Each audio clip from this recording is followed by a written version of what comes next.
সুপ্রিয় শিক্ষার্থীরা, আসসালামু আলাইকুম। সবাই কেমন আছো? আশা করি সবাই সুস্থ আছো, ভালো আছো এবং পরিবারের সবার সকল সদস্যকে নিয়ে নিরাপদে আছো। জাতীয় বিশ্ববিদ্যালয়ের অধীনে অনলাইন ক্লাসে তোমাদের সবাইকে স্বাগতম। আমরা ক্লাস শুরুর আগে আমি যেটা করবো, আমাদের ক্লাসের যে স্ক্রিন সেটা আমরা শেয়ার করে নিচ্ছি সবার সাথে।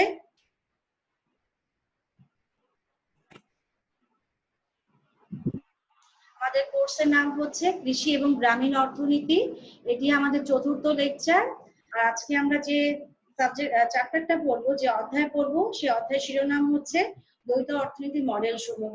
আর তোমাদের সাথে আছি আমি সুমি চক্রবর্তী, সহকারী অধ্যাপক, ঢাকা সিটি কলেজ। চলো আমরা আমাদের মূল ক্লাসে প্রবেশ করি। চতুর্থ অধ্যায় মূলত একটি তত্ত্বীয় অধ্যায়। এখানে পুরো অধ্যায় জুড়ে আছে তিনটি গুরুত্বপূর্ণ মডেল। আমরা দেখে নিই সেই মডেলগুলো কি কি বা কন্টেন্টস গুলো কি কি আছে এই অধ্যায়ে আছে। কনসেপ্ট অফ ডুয়াল ইকোনমি, দ্বৈত অর্থনীতির ধারণা। Nature of dual economy models, দ্বৈত অর্থনীতির মডেল, তার প্রকৃতি। সারপ্লাস লেবার, উদ্বৃত্ত শ্রম, ডিসপ্লেসড আনএমপ্লয়মেন্ট, ছদ্মবেশী বেকারত্ব। এরপর আমরা দেখবো এখানে the Lewis model, the Fei Ranis model. আর দেখবো তুলনা, comparison of Lewis model with Fei Ranis model. আর আমরা দেখবো জর্গেনসন মডেল। আর দেখবো এখানে comparison between comparison of Lewis model, that's classical model, with Jorgensen, that is হচ্ছে নিও ক্লাসিক্যাল মডেল। তাহলে যেটা আমরা দেখতে পাচ্ছি এই অধ্যায়ে তিনটি গুরুত্বপূর্ণ মডেল, লুইস মডেল, ফেরেনিস মডেল এবং জর্গেনসন মডেল, এবং এর সাথে সম্পর্কিত কিছু ছোট ছোট ধারণা। চলো আমরা সেই ধারণাগুলোর সাথে পরিচিত হই। প্রথমে যেটা আমরা আজকে দেখব সেটি হচ্ছে ডুয়াল ইকোনমি বা দ্বৈত অর্থনীতি। বিষয়টি কি? ডুয়াল মানে তো দ্বৈত, সেটা আমরা সবাই জানি। অর্থনীতিতে পরস্পর ভিন্ন দুটো খাত বিরাজমান থাকলে তাকে দ্বৈত অর্থনীতি বলে। পরস্পর ভিন্ন দুটো খাত হচ্ছে, একটি হচ্ছে সনাতনী কৃষি খাত আর অপরটি হচ্ছে উন্নয়নমুখী শিল্প খাত। তাহলে ব্যাপারটি যেটা দাঁড়ালো, ডুয়াল ইকোনমি মানে এখানে দুটো খাত থাকবে, একটা হচ্ছে সনাতনী কৃষি খাত, আরেকটি হচ্ছে আধুনিক শিল্প খাত, যেটাকে আমরা আছে ছোট একটি ফ্লো চার্টের মাধ্যমে দেখিয়েছে। এখানে দেখো ডুয়াল ইকোনমি এবং তার বৈশিষ্ট্যগুলো আমরা উল্লেখ করেছি সংক্ষিপ্ত আকারে। এগ্রিকালচার সেক্টর, তার বৈশিষ্ট্যগুলো হচ্ছে লো প্রফিটেবিলিটি, মুনাফার হার খুবই কম বা নিম্ন, low income elasticity of demand, চাহিদার দুঃখিত আয় স্থিতিস্থাপকতা, low income elasticity of demand, আয়ের সাথে চাহিদার যে স্থিতিস্থাপকতা সম্পর্ক সেটি খুবই নিম্ন, লো গ্রোথ অপরচুনিটিস, এখানে প্রবৃদ্ধির যে সুযোগ সেটি খুবই নিম্ন, সাবসিস্টেন্স ফার্মিং, আত্মতোষণকারী খামার, এখানে মূলত আত্মতোষণ বা যেটা আমরা বলেছি পারিবারিক ভরণ পোষণ বা ভোগ চাহিদা মেটানোর জন্য চাষ করা হয়। আর শিল্প খাত যেটা হচ্ছে তার বৈশিষ্ট্য হচ্ছে প্রফিট ইনসেন্টিভ, সেখানে মুনাফা নিবিড়, আর হচ্ছে হায়ার প্রোডাক্টিভিটি অফ গ্রোথ, সেখানে হচ্ছে উচ্চ উৎপাদনশীলতা এবং প্রবৃদ্ধি, রাইজিং ওয়েজেস, সেখানে মজুরি বৃদ্ধি হয়। আর যেটা আমরা দেখবো অপরচুনিটিস অফ ট্রেড, সেখানে ট্রেডের সুযোগ আছে। এই হচ্ছে আমার দ্বৈত অর্থনীতি এবং দ্বৈত অর্থনীতির কিছু বৈশিষ্ট্য। আমাদের পরবর্তী যে বিষয়টি আছে সেটি আমরা হচ্ছে ডুয়াল ইকোনমিক মডেল, দ্বৈত অর্থনৈতিক মডেল। দ্বৈত অর্থনৈতিক মডেল কি? যে মডেলের সাহায্যে উৎপাদনমুখী দুটি প্রতিদ্বন্দ্বী খাত বলছে এখানে কৃষি এবং শিল্প এর পারস্পরিক নির্ভরশীলতা দেখানো হয়, তাকে আমরা কি বলবো? দ্বৈত অর্থনৈতিক মডেল। এখন যেটা আমরা দেখবো দ্বৈত অর্থনৈতিক কিছু গুরুত্বপূর্ণ মডেল হয়েছে, লুইস মডেল, ফেরেনিস মডেল আর হচ্ছে জর্গেনসনস মডেল। তিনটি মডেলে যাওয়ার আগে আমাকে কিছু ক্ষুদ্র ক্ষুদ্র ধারণা তোমাদের সাথে আলোচনা করতে হবে। শুরুতেই যে ধারণাটি এখানে অপেক্ষা করছে সেটি হচ্ছে সারপ্লাস লেবার বা উদ্বৃত্ত শ্রম, যেটা আমরা জানি ছদ্মবেশী বেকারত্ব বলা যায়। উদ্বৃত্ত শ্রম আসলে কি? উদ্বৃত্ত শ্রম হচ্ছে কোন শ্রমিকের প্রান্তিক উৎপাদন যদি শূন্য হয় তবে সেটা হচ্ছে উদ্বৃত্ত শ্রম। নির্ধারিত মজুরি হারে শ্রমিকের চাহিদার তুলনায় যদি অধিক শ্রম পাওয়া যায়, যত না চাহিদা তার তুলনায় যোগান বেশি হয়, তবে সেটা হচ্ছে উদ্বৃত্ত শ্রম। এখন বলা হয় কৃষিখাতে উদ্বৃত্ত শ্রম আছে কিনা তা তিনভাবে তার অস্তিত্ব পরিমাপ করা যায়। যেমন আমি এখানে উল্লেখ করেছি, কৃষিখাত থেকে শ্রমিক যদি অন্য কোনো খাতে স্থানান্তর করা হয়, স্থানান্তর করলেও যদি কৃষি খাতে উৎপাদন হ্রাস না পায় তাহলে বুঝবো কি আছে এখানে, যদি কৃষি খাত থেকে শ্রমিক কি করলাম অন্য একটা খাতে স্থানান্তর করলাম, করলেও কি হচ্ছে কৃষি উৎপাদন হ্রাস পাচ্ছে না, তাহলে কি বুঝবো কৃষি খাতে ছদ্মবেশী বেকারত্ব আছে। কৃষি ক্ষেত্রে প্রয়োজনীয় শ্রমিক তুলনায় যদি প্রাপ্ত শ্রম বেশি হয়, আর যদি কৃষি শ্রমের উৎপাদন স্থিতিস্থাপকতা শূন্য হয়, এই তিনটা বৈশিষ্ট্য যদি থাকে তবে আমি বুঝবো কৃষি খাতে উদ্বৃত্ত শ্রম আছে। এখানে একটি ছোট্ট একটা চিত্র দেখা যাচ্ছে, পাশে দেখো ভূমি অক্ষে দেখিয়েছি শ্রম, লম্ব অক্ষে দেখেছি মজুরি এবং প্রান্তিক উৎপাদন। এই দেখো এমপি হচ্ছে সেই প্রান্তিক উৎপাদন রেখা, ডাব্লিউ হচ্ছে মজুরি রেখা। ই বিন্দুতে কি হয়েছে আমরা এখানে বলেছি ডাব্লিউ হচ্ছে কৃষি খাতের মজুরি রেখা, আর ই বিন্দুতে কি হয়েছে এমপি আর ডাব্লিউ দুটো হচ্ছে পরস্পর সমান। তাহলে আমরা কি বললাম, ও এল পরিবার যদি শ্রমিক নিয়োগ করা হয় তবে সে মজুরি পাবে কত, ও ডাব্লিউ পরিমাণ মজুরি। তাহলে ব্যাপারটা হচ্ছে এটা। এখন যেটা বলা হয়েছে তাহলে এক্ষেত্রে কৃষি ক্ষেত্রে প্রয়োজনীয় শ্রমিক কিন্তু আমার ও এল ওয়ান, কিন্তু এখানে দেখতে পাচ্ছি আমার ও এল থ্রি পরিমাণ শ্রমিক আছে, তাহলে এল ওয়ান এল থ্রি এটা হচ্ছে আমার উদ্বৃত্ত শ্রম, L1 L3 আমার উদ্বৃত্ত শ্রম। আর যদি এমন হয় L1 বিন্দুতে আমার প্রান্তিক উৎপাদনশীলতা শূন্য, এটা ধরে যদি আমি কাজ করি তাহলে যেটা হবে L2 বিন্দু অনুসারে আমি বলতে পারি L2 L3 এটা হচ্ছে আমার উদ্বৃত্ত শ্রম। এখন যেটা পরবর্তী টপিক, ডিসগাইজ বা হিডেন আনএমপ্লয়মেন্ট বা ছদ্মবেশী বেকারত্ব, এই কনসেপ্টটি প্রথম ব্যবহার করেন জোয়ান রবিনসন। এটা আসলে এমন একটা অবস্থা যখন কৃষি শ্রমিকের প্রান্তিক উৎপাদন শূন্য বা ঋণাত্মক হয়। এক্ষেত্রে দুইটা শর্ত আছে, প্রয়োজনীয় শর্ত হচ্ছে নিয়োজিত শ্রমিকের প্রান্তিক উৎপাদন শূন্য, আর পর্যাপ্ত শর্ত হচ্ছে শ্রমিকের প্রান্তিক উৎপাদনটা কি হবে, ঋণাত্মক। দেখো ছবিটা আমরা খেয়াল করি, দুটো ছবি, উপরের অংশ এটা হচ্ছে নিচের অংশ, বলতে পারি চিত্র 1 চিত্র 2। এখানে দেখা যাচ্ছে টিপি রেখা, এখানে আমরা দেখছি যখন ও এল নট পরিমাণ শ্রমিক নিয়োগ করা হয় তখন কিন্তু মোট উৎপাদন সর্বোচ্চ, তখন দেখো প্রান্তিক উৎপাদন শূন্য।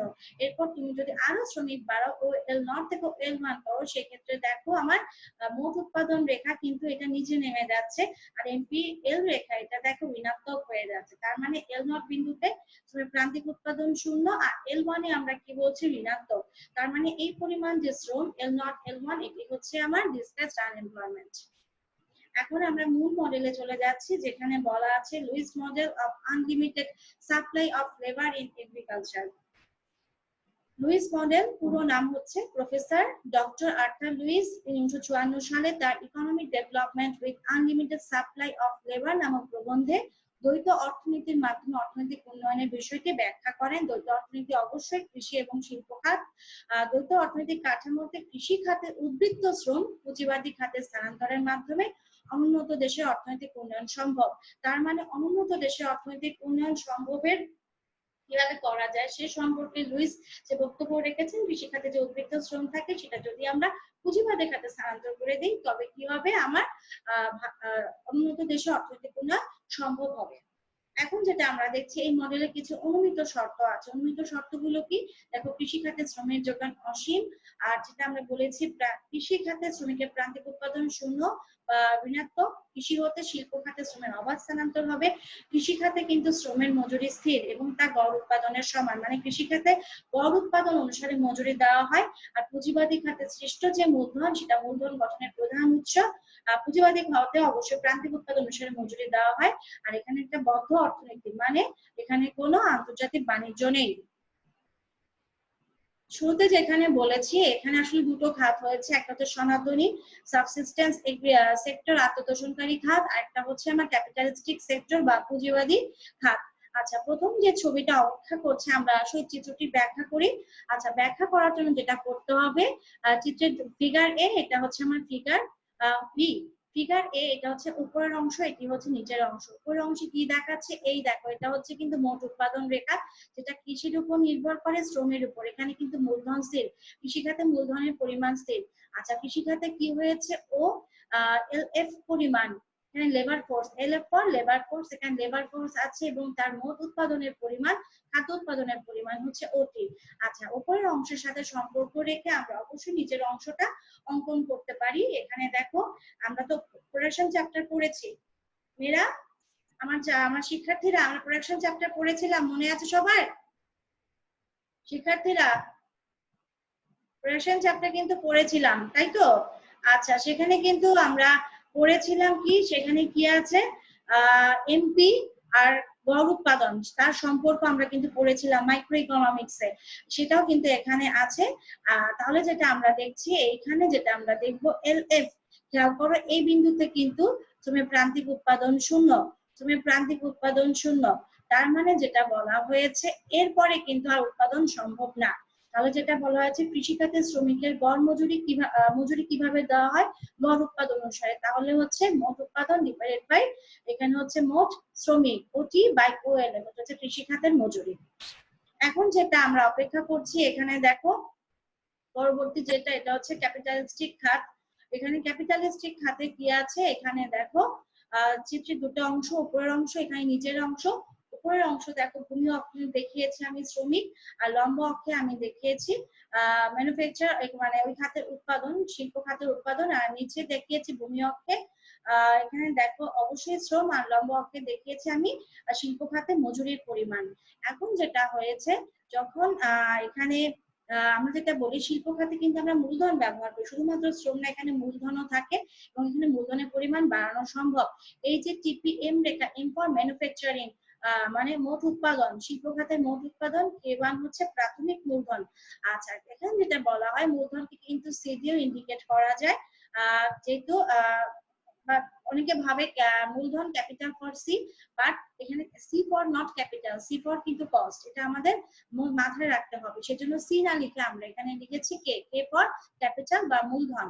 আচ্ছা, এখানে যেটা বলা হয়েছে প্রথমে দেখো এটা হচ্ছে প্রাথমিক উৎপাদন রেখা যখন শ্রমিক ছিল OL1, তারপরে একইভাবে দ্বিতীয় চিত্রের সাথে খেয়াল করো, দ্বিতীয় চিত্রে খেয়াল করো যখন OL1 পরিমাণ শ্রমিক নিয়োগ করা হয় তখন কি অবস্থা। এইখানে একটা রেখা দেখা যাচ্ছে SL, এটা হচ্ছে শ্রমের যোগান রেখা, এটা হচ্ছে শিল্প খাতে মজুরি রেখা।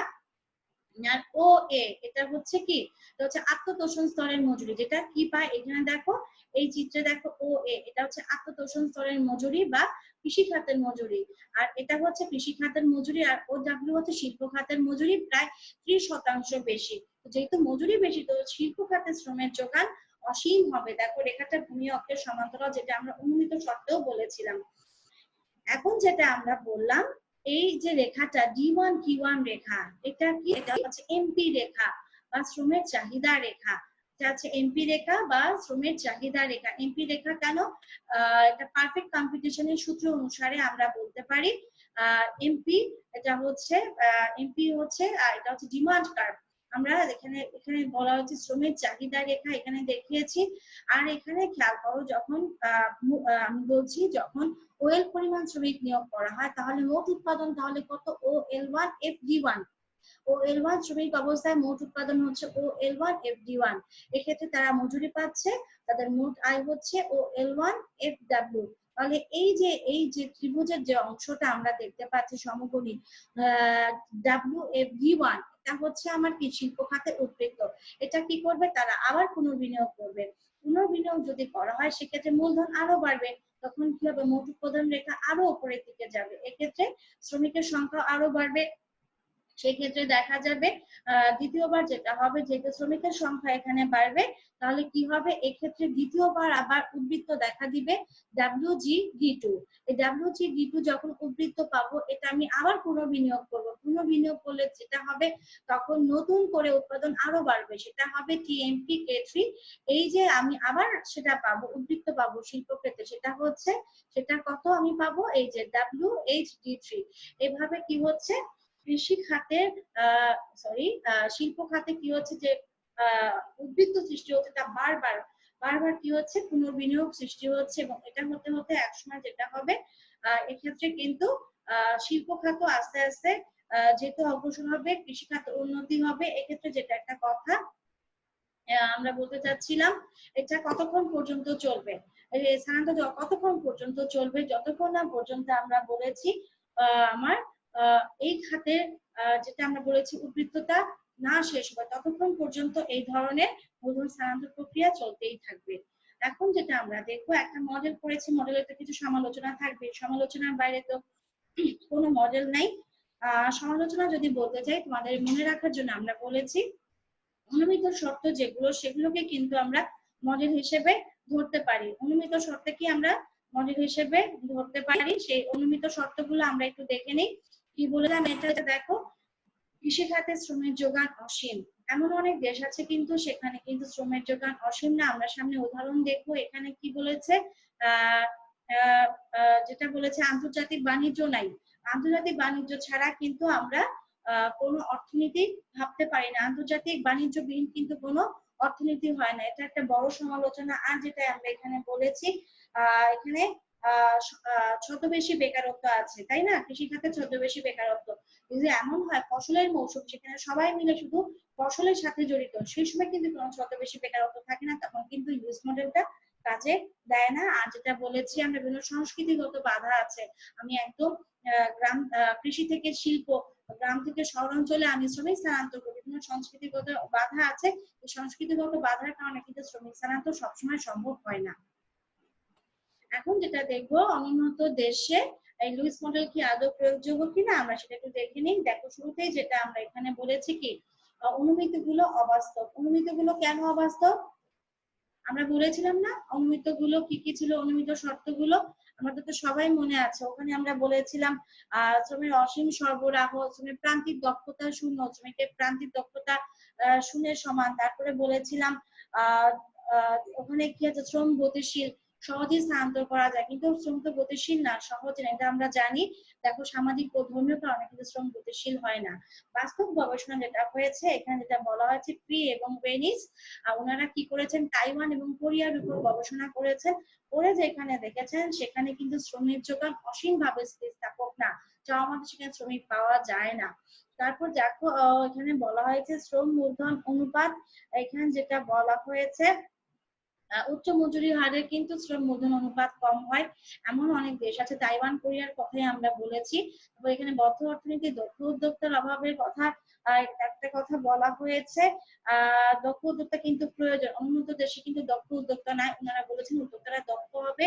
তারপর সামাজিক, ধর্মীয়, সাংস্কৃতিক অবস্থা, আমরা বললাম।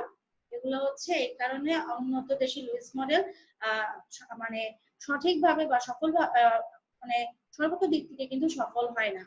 এখন যেটা আমরা পরবর্তী মডেলে যাচ্ছি, এটা হচ্ছে প্রি-ভেনিস মডেল, যেটা রচনা করেন জন পি এবং গুস্তাভ ভেনিস, তার development of labour surplus ইকোনমিতে।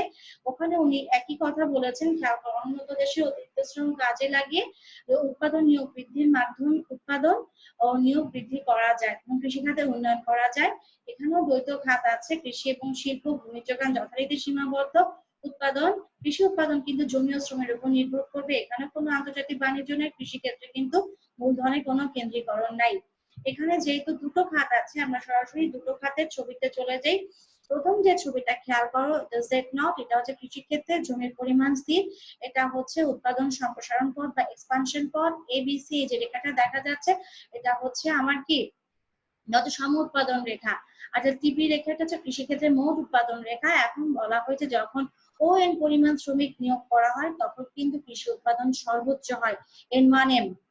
ON পরিমাণ যখন শ্রমিক নিয়োগ করা হয় তখন কিন্তু কৃষি উৎপাদন সর্বোচ্চ হয়, N1M। এখন যেটা বলা হয়েছে, এরপরে কিন্তু খেয়াল করো, মোট উৎপাদন ভূমি অক্ষের সমান্তরাল। কারণ এরপরে যেটা দেখো, N1 N2, এটা কিন্তু আসলে ছদ্মবেশী বেকারত্ব এখানে বলা হয়েছে। এক্ষেত্রে যেটা বলা হয়েছে, যদি O(N2) পরিমাণ শ্রমিক এক্ষেত্রে কাজ করে, সেক্ষেত্রে তার যে মজুরি, সেই মজুরিটা হচ্ছে HN2/ON2। HN2/ON2 মোট উৎপাদনকে আমরা নিয়োগের সংখ্যা দিয়ে ভাগ করলে পাবো গড় মজুরি। এই গড় মজুরি হচ্ছে আসলে প্রাতিষ্ঠানিক মজুরি, যেটা ফ্রি এবং রেনিস বলেছেন। এখন যেটা বলা হয়েছে, এই যে ছদ্মবেশী বেকারত্ব আছে N1 N2, এর একটা অংশ N1 N2 এর একটা অংশ যদি যেটা আমরা বলেছি N2 N3, এটাকে যদি আমরা স্থানান্তর করতে পারি শিল্প খাতে, তখন যেটা হবে, কৃষি খাতে আমার এখানে শ্রমিক থাকবে ON3। এখন এক্ষেত্রে ON3 যখন শ্রমিক থাকবে, তাদের আয় হবে, এক্ষেত্রে মোট আয় হচ্ছে এখানে খেয়াল করো RN3, এটা হবে কৃষি খাতের শ্রমিকের আয় RN3। আর মোট উৎপাদন হবে TN3।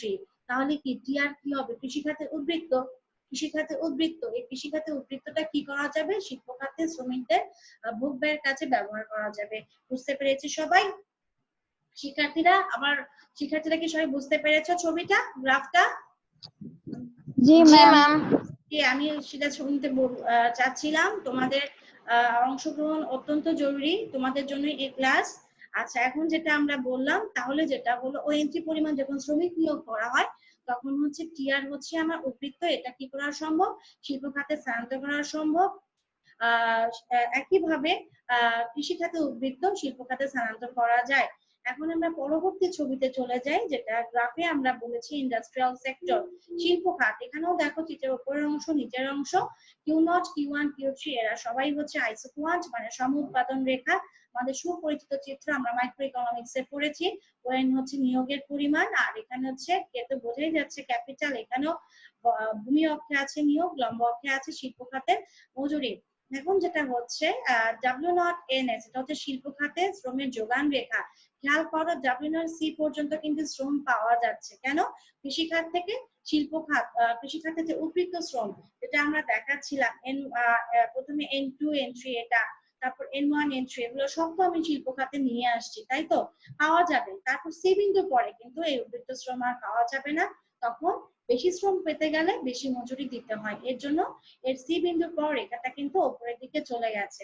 আচ্ছা, এখন যেটা বলছি, যদি এই রেখাগুলো যেটা M0, M1, M2, M3 এগুলো কি এটা শ্রমের চাহিদা রেখা বা প্রান্তিক উৎপাদনশীলতার প্রান্তিক সরি যেটা শ্রমের চাহিদা রেখা বা এমপি রেখা।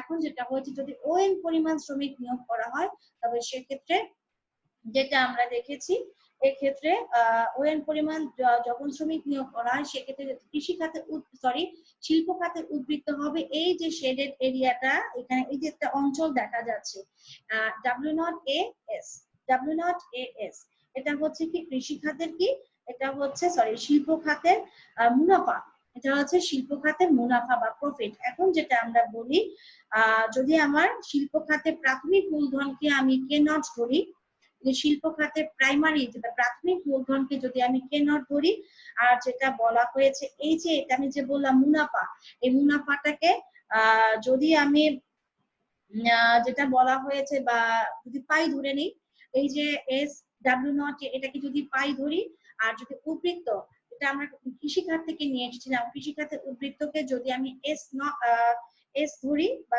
স্মল S0 ধরি, তাহলে যেটা হবে এই খাতের কৃষি শিল্প খাতের নতুন বিনিয়োগ তহবিল হবে K1 equal to K0 plus pi plus হচ্ছে এই হচ্ছে আমার S0।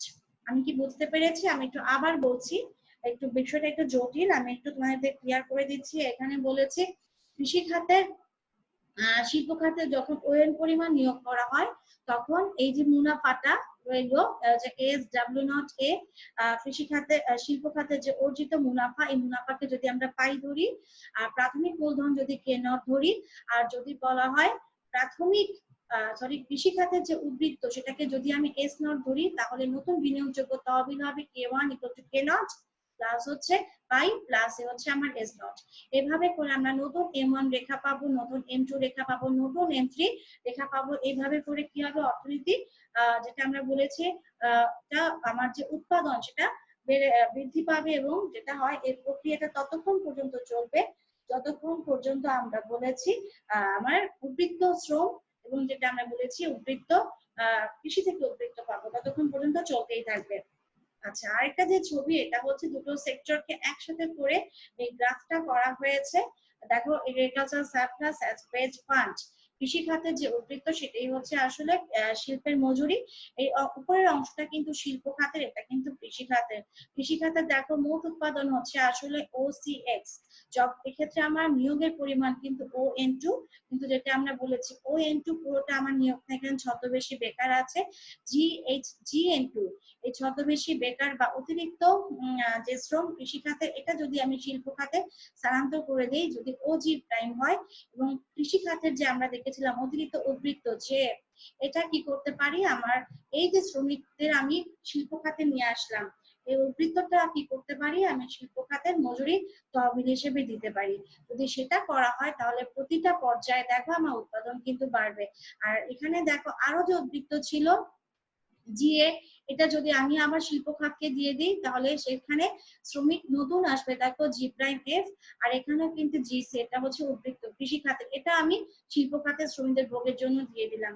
এইভাবে করে একটা পর্যায়ে যখন আমার প্রান্তিক উৎপাদনের পরিমাণ যেটা আমরা বলেছি ঋণাত্মক বা শূন্য থেকে ধনাত্মকের দিকে চলে আসবে, তখন কিন্তু আমার ইকোনমিতে আবার কি হবে, অর্থনৈতিক উন্নয়ন সাধন হবে। এখন যদি বলতে চাই আমরা সমালোচনা, আমরা বারবার বলেছি মডেল লিখলে কিছু স্ট্রাকচার আছে বারবার ফলো করতে হয়। প্রথমে আমরা একটা ভূমিকা লিখবো, ভূমিকা মানে এখানে কত সালে কে কোন প্রবন্ধ বা গ্রন্থের বিষয়টি বলেছেন। তারপর যেটা করব অবশ্যই মূল বিষয়টা লিখবো, অনুমিত শর্ত তো যাবেই, মূল বক্তব্য দিব, গ্রাফ দিব, চিত্রে বর্ণনা দিব, এবং সবশেষে অবশ্যই সমালোচনা দিতেই হবে। সমালোচনার পরিমাণ যেন এমন না হয় সেটা আমার মূল বক্তব্যের থেকে বেশি হয়, তাহলে তথ্যের যে গুরুত্ব সেটা কিন্তু হারিয়ে যাবে শিক্ষার্থীরা। তাহলে যেটা আমরা করছি, এই তথ্যের যদি সমালোচনা করতে চাই আমরা অনুমিত শর্তদের সমালোচনাগুলো বলে দিব। বদ্ধ অর্থনীতি বিবেচনা করা হয়েছে, শ্রমিক স্থানান্তরের কথা বলা হয়েছে, আলটিমেটলি লুইস মডেলের যে সমালোচনাগুলো সেটাই কিন্তু এক্ষেত্রে প্রযোজ্য। তাহলে যেটা দেখবো লুইস মডেলের সাথে পিরেনিস মডেলের কেন কোথায় মিল কোথায় অমিল, মিলগুলো তো আমরা বুঝতেই পেরেছি, অমিলগুলো একটু দেখি। এখানে যেটা বলা হয়েছে লুইস মডেলে যেটা করা হয় বারবার কিন্তু এখানে কৃষিকে প্রাধান্য দেওয়া হয়, শিল্পকে অবজ্ঞা করা হয়, কিন্তু পিরেনিস সরি এখানে কৃষিকে অবজ্ঞা করা হয়, শিল্পকে প্রাধান্য দেওয়া হয়। বাট পিরেনিস মডেলে কিন্তু কৃষিকে গুরুত্ব দেওয়া হয়, এবং সেখানে কি বলা হয় কৃষির বাণিজ্যিকীকরণ করা সম্ভব, এবং কৃষি থেকে যে উদ্বৃত্ত সেটা কিন্তু শিল্প খাতে স্থানান্তর করা যায়। সেক্ষেত্রে কিন্তু এই দুই মডেলের মধ্যে বেশ পার্থক্য আছে। এবং মূলধন গঠনের উৎস, কৃষিকে কিন্তু বলা যায় কৃষি খাতে বাণিজ্যিকীকরণ হয়, লুইস মডেল কিন্তু অসম উন্নয়নের কথা আছে। আর কৃষি খাতের ভূমিকাকে যেটা আমরা বলেছি গুরুত্ব সহকারে বিবেচনা করা হয়েছে পিরেনিসে, প্রাতিষ্ঠানিক মজুরির কথা বলা আছে পিরেনিসে, গুরুত্ব হিসেবে এখানে উভয় মডেলের কথাই বলা আছে, এবং কৃষির কথা আছে। আর এখানে কৃষিকে কি করা হয় লুইস মডেল কম গুরুত্ব দেওয়া হয়। এখন যেটা দেব বাংলাদেশে আসলে কোন মডেলটা প্রযোজ্য, সার্বিক দৃষ্টিকোণ থেকে আমি বলতে চাই, এখানে যদি পয়েন্ট গুলোর আলোকে বলতে চাই, আমরা এতক্ষণ যেগুলো বললাম বাংলাদেশে আসলে লুইস মডেলের তুলনায় পিরেনিস মডেলটি বেশি কার্যকর, অপেক্ষাকৃত কার্যকর। কেন বলা যায়, যেটা আমরা বলেছি বাংলাদেশকে কিন্তু কৃষির বাণিজ্যিকীকরণের উপর এখন গুরুত্ব দেওয়া হচ্ছে। তারপর যেটা আমরা বলেছি আমরা কিন্তু শ্রম স্থানান্তর করতে চাই, যদি এখানে কিছু বাধা আছে। তারপর যেটা আমরা বলেছি উদ্বৃত্ত শ্রমের বিষয়টা কিন্তু আছে, বাংলাদেশে যত বেশি বেকারত্ব দূর করতে আমরা চাই, আমরা কি চাই কৃষি শিল্পের পাশাপাশি উন্নয়ন হোক। তাহলে আমরা বলতে চাই বাংলাদেশে যে বক্তব্য উপস্থাপন করেছিলাম অনুমিত শর্ত সমালোচনা, লুইসের মডেলের তুলনায় বাংলাদেশে কিন্তু বা উন্নয়নশীল দেশ যারা তাদের কিন্তু পিরেনিস মডেলটা বেশি গ্রহণযোগ্য। আমাদের আজকে ক্লাসের সর্বশেষ মডেল জর্গেনসন মডেল বা new classical model, professor Dale W Jorgenson, তার একটি বিখ্যাত গ্রন্থ দ্য ডেভেলপমেন্ট গ্রন্থ বলছি বিভিন্ন প্রবন্ধ, the development of a dual economy, তারপর the role of agriculture in economic development, classical versus neo classical models of growth ইত্যাদি প্রবন্ধে দ্বৈত অর্থনীতি উন্নয়ন সম্পর্কে বলা হয়েছে। এখন যেটা বলা হয়েছে কৃষি উদ্বৃত্ত শিল্প খাতে মূলধন একত্রীকরণের মাধ্যমে বিনিয়োগ গঠনের সহায়তা করে। এখানে তাহলে আমরা দেখতে পাচ্ছি জর্গেনসন যিনি উনি যেটা করেছেন ওনার বিভিন্ন সময় বিভিন্ন প্রবন্ধ রচনা করেছেন, সেগুলো প্রেক্ষিতে ওনার যে বক্তব্য সারাংশ যেটা আমরা বলি সেটা হচ্ছে জর্গেনসন মডেল। উনি যেটা বলেছেন কৃষি খাতে উদ্বৃত্ত শিল্প খাতে মূলধন যে আছে সেটা যদি একত্রীকরণ করা যায় সেটা বিনিয়োগ গঠনের সহায়তা করে, তবেই অর্থনৈতিক উন্নয়ন হবে। অনুমিত শর্তগুলো দেখে নেই। এখানে যথারীতি দুটো খাত আছে, এখানেও ভূমি যোগান সীমাবদ্ধ। কৃষিতে কিন্তু ক্রমহ্রাসমান মাত্রাগত উৎপাদন বিধি, আর শিল্প ক্ষেত্রে আছে স্থির মাত্রাগত উৎপাদন বিধি। কৃষিতে কিন্তু শ্রমের প্রান্তিক উৎপাদনশীলতা ধনাত্মক, দেখো আগে সব জায়গায় বলা শূন্য ঋণাত্মক, উনি বলছেন ধনাত্মক। শ্রমের প্রকৃত মজুরি হার পরিবর্তনশীল, কৃষিখাতে কৌশলগত অগ্রগতি নিরপেক্ষ ধরনের। আচ্ছা, এখন এখানে ওনার যে তত্ত্বটা সেটা কিন্তু উনি যেটা করেছেন কপলাস উৎপাদন অপেক্ষক ধরে ব্যাখ্যা করেছেন। কপলাস উৎপাদন অপেক্ষক তো আমরা পড়েছিলাম প্রোডাকশন চ্যাপ্টারে, তাই তো? আচ্ছা, সেখানে যেটি আমরা দেখেছিলাম সেখানে বলা হয়েছে y equal to e to the power alpha t l to the power beta n to the power 1 minus beta। এখন e to the power alpha t এটা হচ্ছে কৌশলগত উন্নয়ন, যার সময়ের সাথে আলফা হারে স্থির থাকে, এটা হচ্ছে কৌশলগত উন্নয়ন টেকনোলজি। আর l হচ্ছে বোঝাই যাচ্ছে জমির পরিমাণ, আর বিটা হচ্ছে উৎপাদনের জমির মালিকের অংশ, আর এন হচ্ছে শ্রমিকের পরিমাণ, 1 - বেটা উৎপাদনের শ্রমিকের অংশ, আর ওয়াই হচ্ছে মোট উৎপাদন। আচ্ছা এখানে বলতে পারি 1 - বেটা মানে তো আলফা, তাই তো? আচ্ছা আলফা না লিখে আমি বলেছি 1 - বেটা মানে একটা পুরো হচ্ছে অংশ শ্রমিক, আর ওখানে কি আছে জমির মালিক। এখন যেটা আমরা বলছি জমির পরিমাণ তো স্থির, সেক্ষেত্রে আমরা কি করতে পারি, এই সূত্রটাতে আমরা L to the power beta এটাকে অমিট করে দিলাম, আমরা কি করলাম E to the power alpha T N to the power 1 - beta তো তুলে দিয়ে এখন যেটা করব, আমাদের এখন কি লাগে মাথাপিছু উৎপাদন বের করার জন্য উভয় পক্ষকে আমি এন দিয়ে যদি ভাগ করি তবে আমি পেয়ে যাব, এটাকে আমি ধরে নিব স্মল ওয়াই, আর যেটা হয়েছে স্মল ওয়াই হচ্ছে মাথাপিছু উৎপাদন বা যেটা আমরা বলছি গড় উৎপাদন। এটা তো আমরা বুঝতে পেরেছি যে সূচকের নিয়ম, তাহলে এটা থাকবে। এখন যেটা করা হয় 2 নং সমীকরণ, এটাকে আমি টি এর সাপেক্ষে অন্তরীকরণ করব। টি এর সাপেক্ষে অন্তরীকরণ করলে এটা দেখা যাচ্ছে এটা হচ্ছে গুণের নিয়ম। গুণের নিয়ম কি, প্রথম অংশ ডি বাই ডিটি দ্বিতীয় অংশ প্লাস প্রথম অংশ ডি বাই ডিটি পরের অংশ, সেটা আমরা এখানে করলাম। আর এটা হচ্ছে সেই পাওয়ার যেটা থাকে সেটা আগে চলে আসে আর পাওয়ার থেকে 1 মাইনাস হয়। তারপর আমি পরে যেটা করলাম এটা ই, এখানে সূচক যেটা হয় এটা পাওয়ার থাকলে সেটা হয়ে যাচ্ছে আলফা। আচ্ছা পরে যেটা আমরা করলাম এটাকে খুব সুন্দর করে একটু ডেকোরেশন করে নিলাম, নেওয়ার পর যেটা হচ্ছে এটাকে আমি ধরলাম ওয়াই স্টার, আর যেটা আমরা বললাম ডিএন বাই ডিটি এটাকে ধরলাম ক্যাপিটাল এন স্টার। এখন আবার যেটা করলাম দুই পাশকে আমি ওয়াই দিয়ে ডিভাইড করলাম, ডিভাইড করলে যেটা আসে ডান দিকে আমি 2 নং সমীকরণের মানটা বসিয়েছি।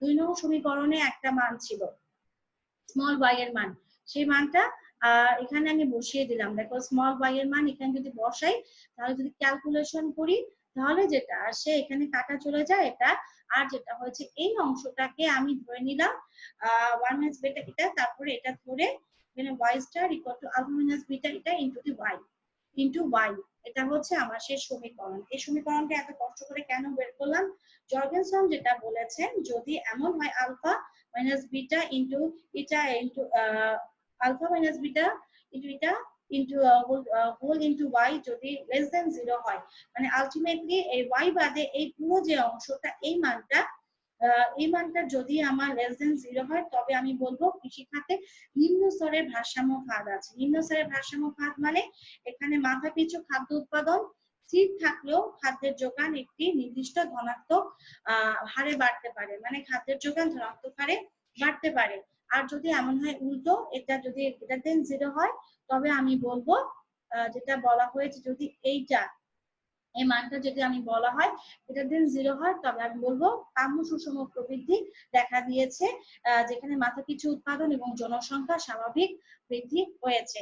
এই হচ্ছে উনার মূল বক্তব্য। এখন যেটা আমরা দেখবো তাহলে যেটা বলা হলো জর্গেনসনের মতে শিল্প খাতের শ্রমশক্তি ও খাদ্য উৎপাদনের ভারসাম্য অবস্থায় কৃষি খাত থেকে শিল্প খাতে শ্রমের স্থানান্তর ঘটে। শিল্প খাতে যখন শ্রমশক্তি আর যেটা আমি বলি খাদ্য উৎপাদন ভারসাম্য অবস্থায় আছে তখনই কৃষি খাত থেকে শিল্প খাতে স্থানান্তর করা হবে। আর আমরা বারবার বলছি এখানে কিন্তু শিল্প খাত এবং কৃষি খাতে উদ্বৃত্ত এবং শিল্প খাতে উদ্বৃত্ত দুটোর উপরে কিন্তু গুরুত্ব বলা হয়েছে।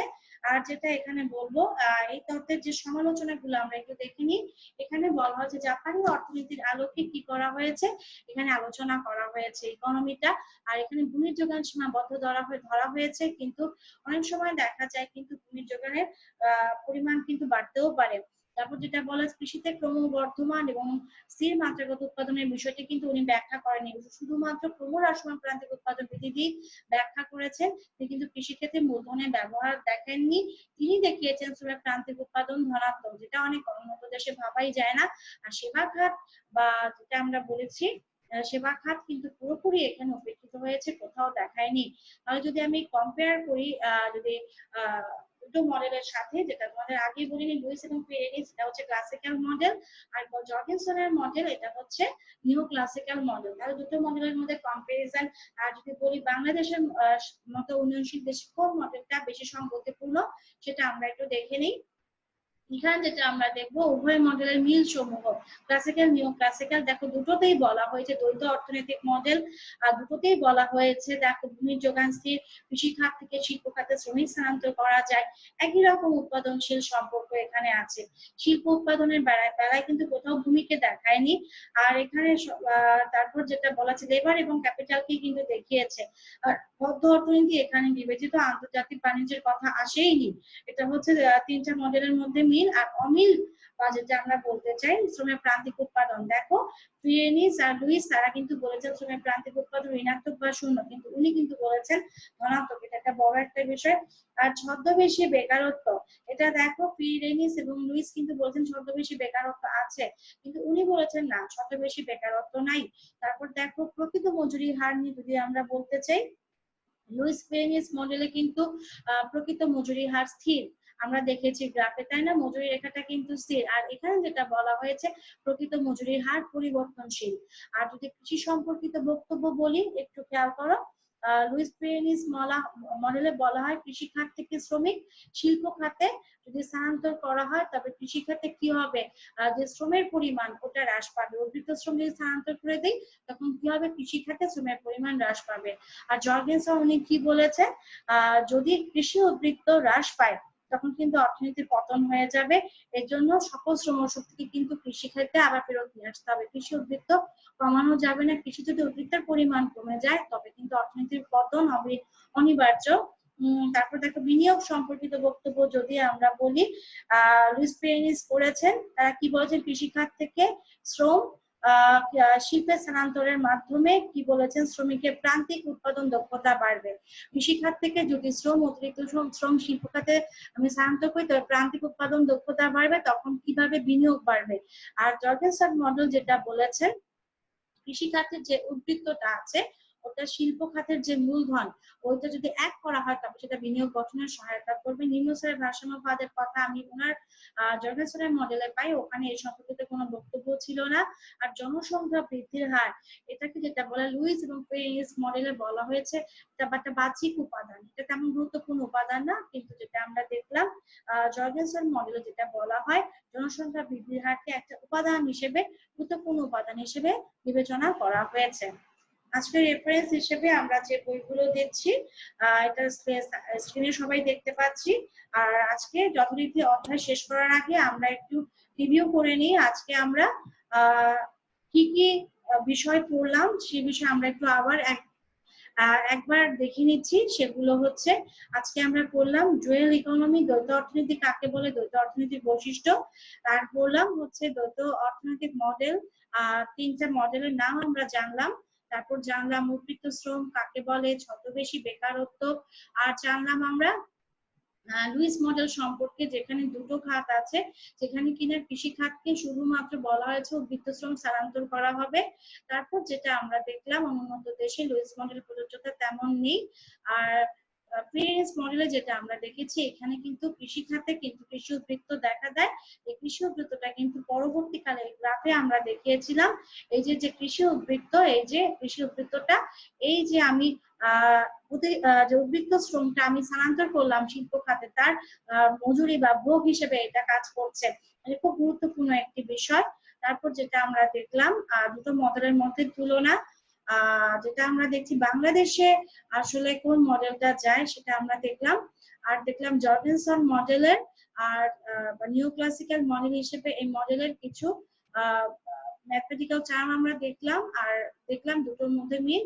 আর সবার শেষে যেটা বলতে চাই, আবারও বলতে চাই, যে কোনো মডেল অবশ্যই লিখতে গেলে স্ট্রাকচার আছে, সবার আগে আমি যেটা লিখবো কত সালে কোন প্রবন্ধ বা কোন গ্রন্থে কোন ঘটনার প্রেক্ষিতে তিনি বক্তব্যটি দিয়েছেন সেটা আমরা দেওয়ার চেষ্টা করব। অনুমিত শর্ত লিখবো অবশ্যই, অনুমিত শর্তের পর অবশ্যই যেটা করব মূল বক্তব্যটা খুব অল্প কথায় বলবো এবং সাথে সাথে যেটা করব চিত্র দেব, প্রয়োজনীয় চিত্র দেওয়ার সাথে সাথে চিত্রের ব্যাখ্যা তো দিব, দেওয়ার পর অবশ্যই শেষে সমালোচনা দিতে হবে।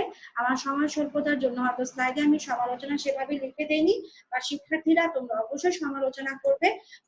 মনে যেটা হচ্ছে যেগুলো অনুমিত শর্ত সেগুলোকে ধরেই কিন্তু সমালোচনা করা যায়। সমালোচনার সংখ্যা এমন হবে না যে মূল মডেলের থেকে ছাপিয়ে যায়, তাহলে মডেলের যে মূল বক্তব্য সেটা প্রাসঙ্গিকতা হারাবে।